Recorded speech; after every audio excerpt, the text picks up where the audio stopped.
करवाते हैं कि इस साल जो भी PUCL के जिस जिले में यूनिट है उन सब जगहों पर इस तरह के सम्मेलन होने हैं और वहाँ कमेटी बननी है, और उसमें आपने प्रथम बाजी मार ली, ये शुरुआत आपने कर दी है, तो इन सब के लिए इस बात के लिए आपको पहले धन्यवाद कि आपने शुरुआत कर दी। दूसरी बात कि PUCL में जिस तरह से अभी मैंने हम जो शुरू में सुन रहे थे तो हमको लगा कि तो अकेला जी जिस विचारधारा के हैं उसी विचारधारा के शायद सारे लोग हैं, लेकिन ये जानकर अच्छा लगा कि नहीं, कुछ दूसरे विचारधारा के हैं। और PUCL की यही खूबसूरती है कि ये विभिन्न विचारधाराओं को लेकर के जो मानवाधिकार पर सहमत उस पर काम करते, चाहे आपका विचारधारा जो भी हो, लेकिन अगर आप चाहते हैं और कि मानवाधिकार का प्रोटेक्शन हो, और मानवाधिकार जो है वो किसी का दिया हुआ नहीं, आप जन्म लेते हैं इसलिए आपको, आप मानव है इसलिए आपका अधिकार है। जैसे जन्म लेते हैं तो आपको डिग्निटी का ये अधिकार है, हम आपसे बराबर का व्यवहार करें, इसलिए नहीं कि आप प्रोफेसर साहब हैं तो हम ज्यादा सम्मान दें और कोई अगर मजदूर है तो ये दे, ये नहीं मानती है। तो इक्वलिटी जो है वो ये है, और इक्वलिटी हमारे संविधान में भी उस बात को साफ साफ कहा गया है इक्वलिटी के बारे में। तो जो ये मूल्य है मानवाधिकार के, वो नैसर्गिक मूल्यों पर आधारित है, ये कोई किसी का दिया हुआ मूल्य नहीं। जैसे हमको कोई वोट का राइट है, वो दिया हुआ है, वो कानून देती है हमको इसलिए वो राइट है, पहले तो नहीं था, लेकिन मानवाधिकार तो जन्म लेने से ही होता है। इस बात को हम लोगों को स्पष्ट होना चाहिए। दूसरी बात कि आज कई सारे वक्ताओं ने कही भी अपनी बात में कि देश में बहुत बुरी स्थिति है, हम भी मानते हैं कि देश में बहुत बुरी स्थिति है। इमरजेंसी का अगर 19 महीना छोड़ दिया जाए तो शायद ऐसी स्थिति कभी नहीं थी, जो इधर के सालों में होता जा रहा है, रोज रोज होता जा रहा है। आप कोर्ट की देख लीजिए, कई सारे जो बहुत ही महत्वपूर्ण थे, जैसे इतना बड़ा आंदोलन हुआ ये इसका नागरिकता वाला, कोर्ट के यहाँ शायद 57 या 58 पिटीशन है उस पर, लेकिन उस पर कोर्ट ने नहीं है। कॉन्स्टिट्यूशनल अमेंडमेंट का सवाल था कश्मीर का,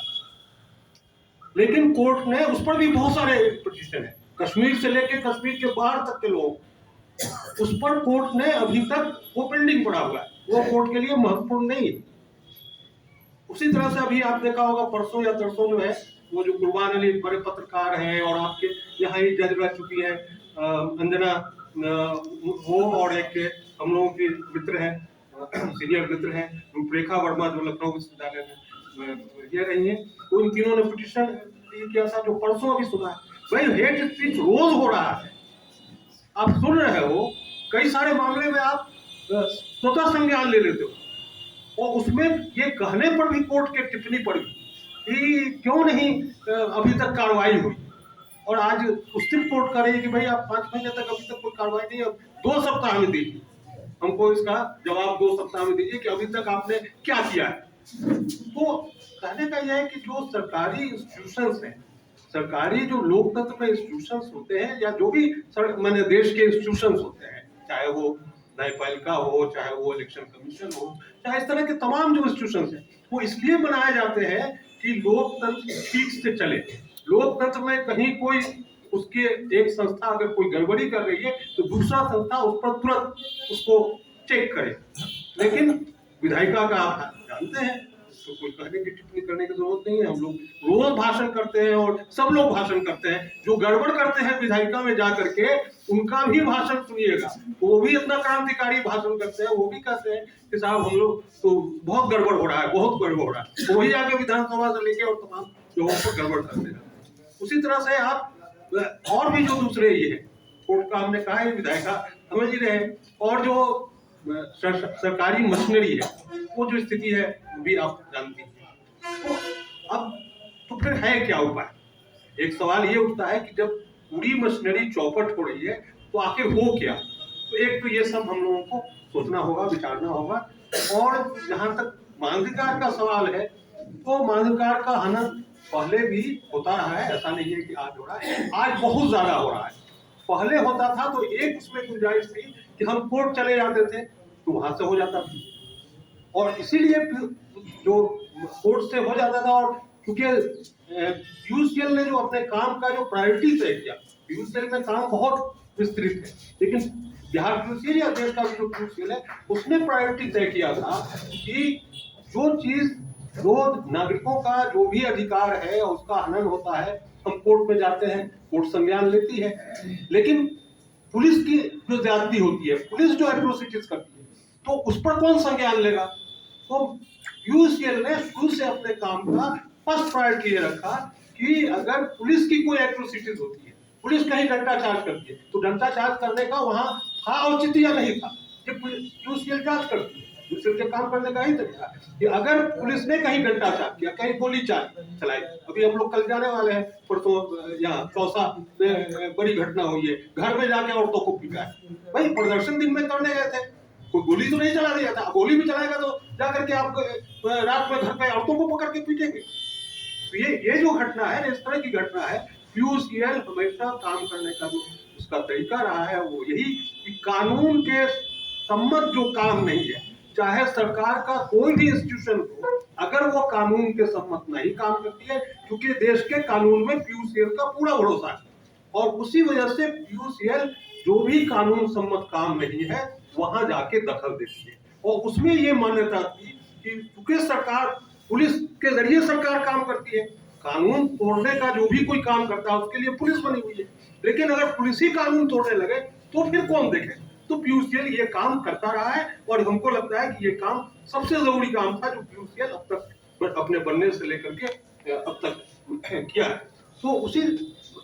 उसी तरह से ऐसे और भी, जैसे शिक्षा की बात है, अब शिक्षा का हमने कानून 2005 में पास कर दिया, 2005 में 9 में राइट टू एजुकेशन,